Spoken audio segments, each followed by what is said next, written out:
What's good, sports fans? Welcome to another edition of the Buffoons Sports Talk. I'm Troy Alexander. I got Phill Molangi with me today. What's good? So I'm just going to dive right in, man. And by the way, sorry, everybody, for the crying in the background. My daughter's trying to take a nap, but she cannot sleep. So I apologize for that. But If you're anyway, a parent, you understand with kids and babies, struggling for that nap. Sometimes they want it, sometimes they don't. So hopefully you guys understand it is what it is. yeah, for sure. No, what Phill said, I'm sorry. So if there's any screaming, that's going to be my daughter, not me, I promise. But That's me crying because of the topic we're going to talk about, but feel free to, to relay us in. Yeah, I can't wait to. I want to hear your thoughts about it because when I texted you about this last night, you were like, "Oh, so annoyed." But anyway, we got some really. I'd say it's not so much breaking news at this point because it happened late last night. But Jared Goff gets traded from the Los Angeles Rams to the Detroit Lions for Matthew Stafford, and it's not just a quarterback for quarterback swap. The Rams sweetened the deal and they threw in 2 first-round picks plus a third-round pick to get Stafford. So the Lions get a huge haul in return. Um, Me being a Rams fan, I, you know, they're obviously in win now mode, right? And like they have been for the past since McVay got there, right? Since Sean McVay, their head coach, has got there, they've been in win now mode. So this makes sense for like the time being. And I actually really liked the deal, but I want to hear, Phill, your thoughts because being a 49ers fan, I know that they were having talks or exploratory talks at least to try to get him. So now that that deal is done, I want to hear what your initial thoughts were when you first heard the trade and then where do you think the 49ers came in with all this? Yeah. So as a 49ers fan, I follow a lot of different pages, getting news and rumors and whatnot. And for the longest time, the Niners were actually the front runners to get Stafford. They've been negotiating for, since they made the announcement of Stafford and the Lions organization mutually parting ways. So it's been in talks for a while. I know for a fact how our general manager um, thinks. I know he doesn't want to give up too much for players, which is why the team hasn't done a whole lot of trades since he came in the office. But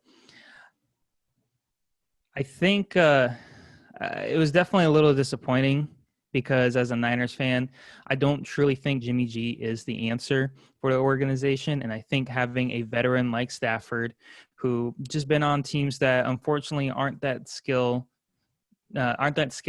compared to others within the division. I think Stafford is a great quarterback. I think he's a very underrated quarterback, and I think he would have been a perfect fit for Kyle Shanahan's offense and what they're looking for. So I was definitely really bummed. But I know for a fact the organization would not want to get rid of that many picks for Stafford. Now, the twist, and you're right. When you text me, I was upset, and I wasn't necessarily upset that the deal went through. I was more upset like how it happened, how much they had to give up, because he kind of somewhat sets like a tone for the rest of the offseason for any other quarterbacks that are in the market or pending trades or whatnot. So another quarterback that the Niners have been looking at was Deshaun Watson, 25-year-old quarterback. They're already asking, I believe it's like 2 first-round picks, 2 second-round picks, and I believe 2 starting defensive players. So the Texans are asking a lot for Deshaun. And my fear was when this deal went through, were they going to up the ante of how much Deshaun Watson's worth? So that's also why I was upset with when the trade went down. I was like, oh man, if we're going after Watson now, he's going to cost even more than what he did the previous day. So for now, the only thing I see for a 49ers perspective is that right now Jimmy G's the guy. But I think this does benefit the Rams a lot. they made the playoffs with Jared Goff and then the backup quarterback near the end of the year. And they didn't look bad at all. And this is just the organization. This is the LA Rams. This is what they do. They throw out a lot to get these good players to come in, and I think right now they may be favored to win the NFC West. It's like, I'm going to piggyback off what you said, man. It's like, I think everyone's first initial thought was like, wow, like 2 first-round picks plus a third. And you have to think of the Jalen Ramsey trade, a year and a half ago, or however long ago that was exactly, more first-round picks. So the Rams don't have a first-round pick until 2024. So the first initial thought was like, holy crap, like they're giving up the farm for these guys. But I think a lot of times what people don't understand is that when you're in Los Angeles, like, you are required to win because it's Los Angeles and the fan base is really not like any other fan bases. You can say, oh, no, that's not true. There's Philadelphia. There's teams there's fan bases that require their teams to win. That's true. But Los Angeles, I feel like, is on a whole other spectrum. Like, you're required to win. So that's why they've done this, and they've pushed all their cards on the table and said, let's do this. But, it's interesting because I also look at it like the Rams have hit on other picks that have been outside first rounders before. Like Cooper Kupp's not a first round pick. Cam Akers, their rookie running back this past year, had a really nice season. Robert Woods. Aaron Donald was a first round pick, but he was like pick number 13, and I don't think anyone saw him becoming what he is now. So I'm not particularly worried about them giving up the farm for these guys and being Matt Stafford and Jalen Ramsey. It's just, you have to look at Goff too, man. Like, he's been really disappointing, in my opinion, since signing that huge contract 2 years ago. Yes, they still have that dead money that they're going to have to pay Goff even when he's in Detroit, but they still save about $12 million in cap space for next year. So they can still put that in spots to where they need pieces. And, I like that last part that you said, that you're thinking they're the favorites for the NFC West. It's like, barring some injuries against the Packers, we know Donald wasn't 100%, like Goff wasn't 100%. They didn't have Cooper Kupp. So it's like, is Stafford like that last piece that the Rams need to maybe get them over the hump finally? So, man, I don't know. It's just, I'm super excited. Obviously, it's just like, I don't know, man. Like, what do you think? Do you think that, like, do you think they could be a favorite in the NFC, or do you think that they're for sure like NFC West winners next year? I think for me is that they're the NFC West winner. If not, they're definitely a wild card team. The reason I say that is because you can never count out Seattle. They always make it to the playoffs. They just don't win the big games. So they always find a way to make it in. That's just the Seahawks mentality. I think on the Cardinals side, there's still, the team is full of talent, but there's a lot of questionable things that are going on within the organization, like head coach with his play calling. Obviously they had a couple key injuries last year too. I don't think they're there yet. And then on the 49ers, there's still a big question mark from the offseason, who are not keeping, who's our quarterback in a sense, that's still kind of up in the air. So for right now, I have to put it to the Rams as being the NFC West. My prediction to win the NFC West pretty much. And there is a lot of like uncertainty though for some of these teams though heading into the offseason, because even Aaron Rodgers, after the loss to Tampa Bay the other week, said, I don't know where my future is at this point. I'm paraphrasing obviously, but that's essentially what he said. I don't know what my future holds for me. And there are some up and coming teams in the NFC. So I'm kind of with you. Like, I definitely think they're the NFC West winners, but just because how much uncertainty there is, you just don't know what's going to happen with some of these guys. Like the Philadelphia situation is a little interesting to me. Um, like I said, Green Bay's still going to be in it. Who knows what's going to happen with Tampa Bay? So, yeah, man, I don't know. I'm definitely excited for the Rams. It's just like one thing I also do want to bring up is before this happened, like a few weeks ago, there was that a few reports that Jared Goff and Sean McVay's relationship was non-repairable at this point. So you have to wonder what happened there and if that probably played a part in it. And Oh yeah. um, yeah, I overall, I mean, you have to look at some of like Matt Stafford's years in Detroit, man, because he's always been viewed as like one of the top like most skilled quarterbacks in the league, I think, but they've just never been able to really give him a great O-line. He's had so many injuries. You can't really say he hasn't had many receivers. I mean, he's had Calvin Johnson, Galladay, guys like that, but he's never really had a great defense. I think he only had like a top 10 defense one time in his entire 10 or 11 years in Detroit. I read that stat today and I was like, holy crap. Like, you don't give this guy an O-line and you don't give him a good defense. Like, I think this is definitely going to be interesting to see how this year plays out. Um, like you said, he is surrounded by a lot of talent, probably the most talented team he's ever been a part of. So I think this is definitely going to be interesting to see how much of a caliber quarterback he really is.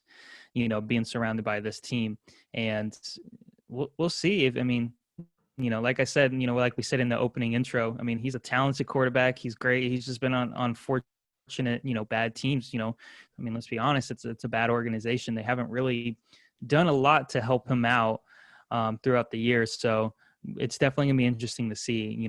I'm predicting that he has a killer year just because of the amount of talent he has surrounding him.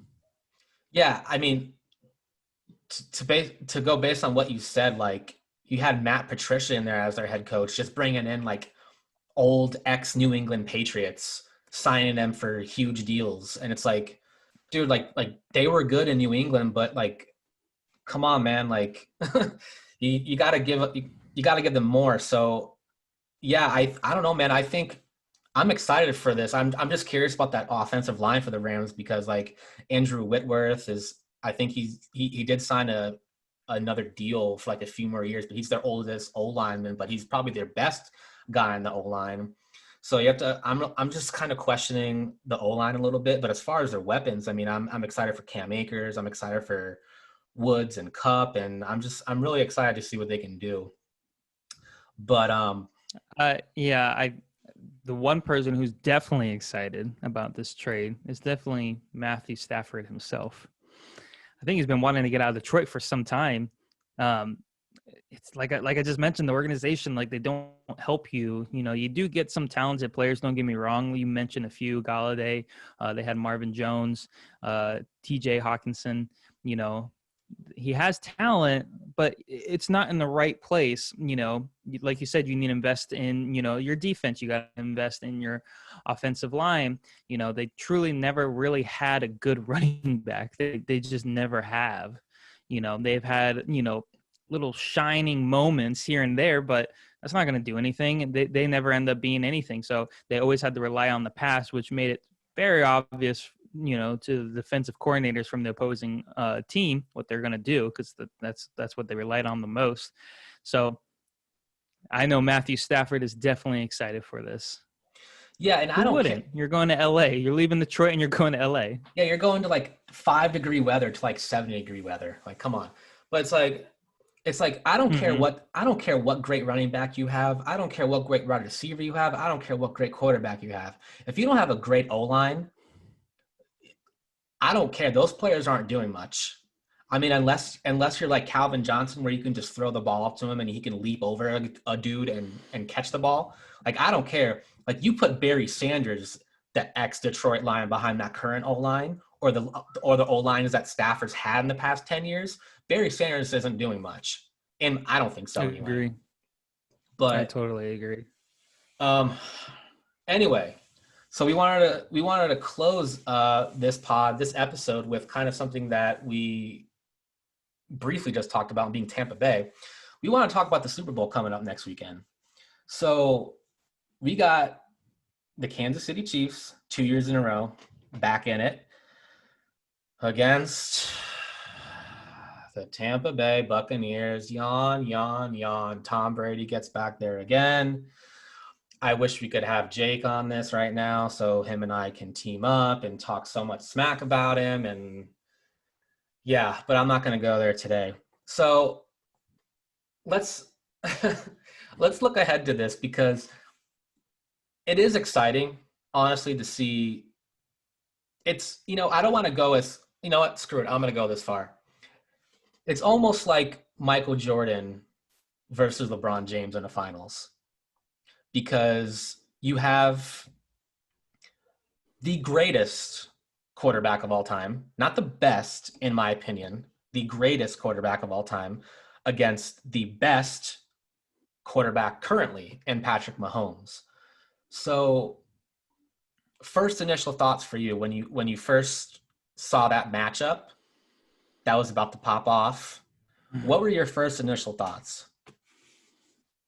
Dude, I was not happy for it. I really wasn't. I was really hoping for an Aaron Rodgers, Patrick Mahomes Super Bowl.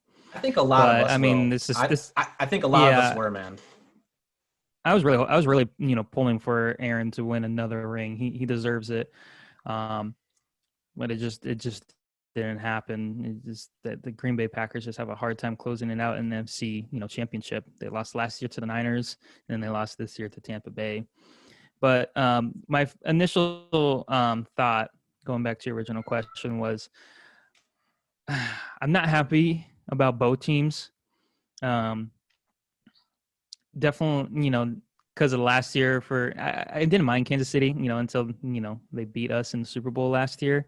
When the Niners were only 6 minutes away from winning the whole thing, and then Patrick Mahomes, Just carved Patrick. out like his legacy, of what he's going to be moving forward. Yeah. I can't hate the guy for it, So if I had to pick a team to win, it would probably be, the Chiefs to go back to back. But it's definitely interesting to see Tom Brady back in the Super Bowl, but on a different team. This team is full of talent, though. Not saying that he just walked in, by himself. He's surrounded by a hell of a team, on the defensive side and the offensive side. But good for him. I mean, he's 40 plus years old, going into, I believe it's his 10th Super Bowl. Yeah. So, I don't know. It's definitely gonna be fun to watch. Like I said, I'll probably have to pull for the Chiefs. Don't tell my wife because she's a big Tom Brady fan. But yeah, I was about to say. yeah, she's definitely rooting for him. But it's definitely interesting, and I am looking forward to it. But I'm hoping for the Chiefs to win. I think it'd be cool to see the new young buck beat arguably the greatest quarterback to ever play the game. To your point, not because of skill wise, but accolades. But unfortunately he is the GOAT. Yeah, emphasis on unfortunately, but yeah, I think like when I look at both teams, obviously we see like across the board they're pretty stacked offensively, right? I mean, we don't even have to really go into player by player for the Buccaneers or really the Chiefs, because we all know what they do on offense. So I honestly feel like this is just going to be a battle of who can actually get stops when they really need to, because I don't like I It's don't definitely going to be a high scoring game. I think so too. And I just don't see how if you're a defense, you have to hope that Mahomes isn't 100%, because he hasn't looked 100% in this playoffs. He's obviously dinged his leg up and his ankle a little bit. So if I'm the Buccaneers, I'm kind of just hoping that Mahomes isn't 100%, because what do you do against this guy? Like the type of things he does on the football field is insane. Like we've seen guys like Aaron Rodgers do some crazy things. We've seen, the wits and the smarts of Peyton Manning and how he can manage a game and read defenses and change play calls and audibles. But like we've never seen Mahomes, like a guy like Mahomes, he's just the way he can alter throws, the way he can dodge tackles, the way he can get out of the pocket and run. It's just the things he does is crazy, man. Like I just like you said, I think it's going to be a high scoring game as well. But at the end of the day, I don't. The Buccaneers defense is legit, but I don't see them stopping Mahomes. You don't, Mahomes has proven that he can play against any defense and still put up a lot of points. I mean, he played against, arguably the best defensive team in the NFL last year and beat him in the Super Bowl. And he's done it throughout his whole career. He just, you got to give it to the team, though. It's full of talents, especially on the offense. I mean, he's got a lot of weapons, that benefit in certain situations. Like you can't just full on blitz the man because he has probably the fastest receiver in the league. You have a reliant tight end who plays like a wide receiver. Probably the best tight end in the game as well. It hurts to say, but probably, George Kittle's my guy, but I mean, what you're seeing from Kelsey and not just this year, but he's consistent every single year, over 1,000 receiving yards, double-digit touchdowns. The man is just a machine. He can't be stopped. So it's going to be really hard for the Buccaneers to stop him. It's just going to be, back and forth. And to your point, it's just a matter of, who's going to stop what. If you can stop them in a drive, that's a win. That's a huge, huge win because you're not going to get a lot of those. You're not, and I think. I think there's going to be some aggressive play calling as well because I don't think you can settle for field goals like in this particular matchup. I understand it's a Super Bowl, but I don't think you can settle for field goals in this type of game because it's going to be, I feel like they can put so many points on the board so easily that you can't settle for field goals because you can't be down, one team scores a touchdown, the other team scores a field goal. You can't have that 4-point differential. I feel like that's too big right now for that type of game. So it's, one thing I do eventually want to talk about on this pod is kind of the legacy of Bill Belichick at this point, because, a lot of people said before Brady officially went to the Buccaneers, like, okay, this is going to be where we find out if it was Tom Brady the whole time or if it was Bill Belichick the whole time in New England. And I still think Bill Belichick's the best coach of all time. But I definitely want to get everybody's opinion on, like, what does this mean for Belichick? What does this mean for Brady? Because I feel like that's really interesting. I agree. And yeah, I definitely want Jake involved in that one. I definitely want Alex involved in that one when we decide to talk about it, because you can't, in my opinion, you just can't judge off of one season. There's clearly some issues where they just weren't meshing, from the calls to the players actually executing. Cam is not MVP Cam anymore. Let's be honest. No. And the organization was smart by doing a 1-year deal with him. Let's see how this goes. It's just an experiment. The experiment didn't work out. They even mentioned that they're moving on, from Cam Newton, and Cam Newton's moving on as well. So I definitely want to give it another few more seasons before we indefinitely say, the reason New England was so successful is because of Tom Brady. Like, no, let's not yet. It's impressive. He is going to the Super Bowl and great for him, but let's wait. Let's wait to see what Belichick does this offseason. I mean, because there's rumors that he wanted Garoppolo back.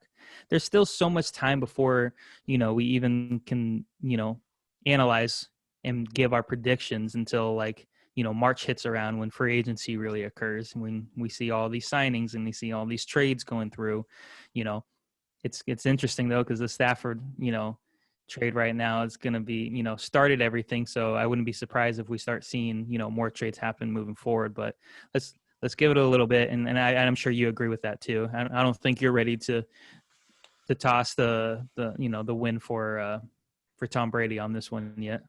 Oh God, no! I never want to toss the win for Tom Brady at any circumstance. But no, and one thing that I forgot to say before we close this out, as far as the whole Stafford and Goff trade is, I did say that I definitely feel like Goff was really disappointing the past 2 years. And I think this was also LA's way of getting off of that contract that they gave him, because we see this in the NBA all the time, man, where like you trade a player, but in order for a team to actually take on that player and his contract, you have to sweeten the deal. So you throw him a first round pick, or you throw him multiple picks. We see it all the time in the NBA. Like people take on a $20 million contract, a $15 million contract. They say, fine, we'll take it on, but you're going to sweeten the deal. You're going to give us a pick. And it's okay. They have to do it. So I feel like that was also part of that deal. I mean, I don't know how much time we have left, but just really quick, I'm just going to point out it's very interesting to see how much the NFL and how much it's evolved over the years. 10, 15 years ago, a team would not even think about getting rid of, 2 first-round picks and then, throw in a second round and then a top player for one. Like you never thought of that. But it's interesting to see how over the years teams have evolved or how the organization has evolved, where that's now starting to become really, really common. And I think it's the testament of, you can find skilled players in late rounds. So does that mean first round has no value anymore? No, not really. But it's interesting to see that they're not as valued as they used to be. I don't know if you've picked up on that recently.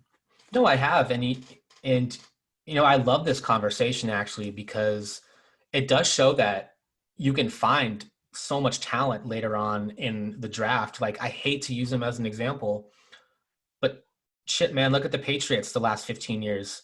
They've never really won a Super Bowl with like a dominant running back. They've always done it by committee, right? They always found those running backs later in the draft, sometimes in the second round, third round, but later on, even in those drafts, sometimes undrafted running backs. And they won Super Bowls with them. Like, you can find talent in the draft that's not in the first round, not even in the second round. So, I mean, yeah, no, that's a great point to bring up. So we can touch that on another episode. Oh, hell yeah, man. We'll get the rest of the guys on for that one. But no, any last thoughts before we close it out? No, I'm just actually really looking forward to this offseason, seeing what, not just my Niners, but just in general, what's going to go on this offseason. I feel like this offseason is going to be crazy. I feel like there's going to be a lot of free agents that are going to be signing to new teams. I feel like there's going to be a lot of trades that are going to be going on. I think it's going to be a nuts offseason. So I'm really looking forward to March. So am I. And I think we're all kind of waiting. I feel like the first domino already fell with the Goff and Stafford trade. And I think we're all now kind of waiting for like the Deshaun the rest Watson. Will follow through. Right. I think we're waiting for all the dominoes now to continue to fall. Deshaun Watson, who knows what's going to happen with Ben Roethlisberger, Aaron Rodgers. There's still, and there's other quarterbacks out there too that we don't really know the future of. So yeah, let's just wait for more dominoes to fall, man. But yeah, if you guys enjoyed this, let us know. I'm going to drop the links down below for Phil's Twitter, my Twitter, our podcast Twitter, and as well as our email. So send us any questions you have. Like us on Spotify, Apple Podcast, and like I said, drop a comment and let us know what you guys thought. Until next time. All right, later, guys. Thank you.